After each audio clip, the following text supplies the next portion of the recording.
কালীঘাট আজ যেন ফের রাজনৈতিক যুদ্ধঘাটি। হার মেনেও লড়াই থামাতে নারাজ প্রাক্তন মুখ্যমন্ত্রী মমতা ব্যানার্জি। তাই পিসি ভাইপো জুটিকে সামনে রেখেই দলীয় বিধায়কদের নিয়ে গুরুত্বপূর্ণ বৈঠক বসলো কালীঘাটের বাড়িতেই। লক্ষ্য একটাই, আগামী দিনের লড়াইয়ে রোডম্যাপ তৈরি। একের পর এক গাড়ি ঢুকতে শুরু করে কালীঘাটে। প্রথমেই দেখা গেল ইটাহারের তৃণমূল বিধায়ক মোশাররফ হোসেনকে, সঙ্গে ছিলেন কানাইলাল আগরওয়াল। এরপর কালো গাড়ি থেকে নামলেন মেটিয়াবুরুজের বিধায়ক আব্দুল খালেক মোল্লা।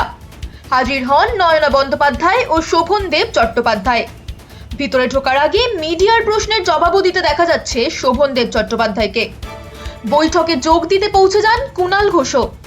সূত্রের খবর, সাংগঠনিক শক্তি বাড়ানো থেকে শুরু করে আগামী দিনের কি কাজ করবেন, কিভাবে করবেন, তার রোডম্যাপ তৈরি করার জন্যই আজকের এই বৈঠক। আজ জাহাঙ্গীরের ওয়াকওভার দেওয়া থেকে শুরু করে পুরসভার থেকে অভিষেকের বাড়ি ভাঙার নোটিশ, সব বিষয়ে আলোচনা হবে বলেই আশা করা যায়। বার্তা স্পষ্ট, রাজনৈতিক লড়াই এখনো শেষ হয়নি।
বলছে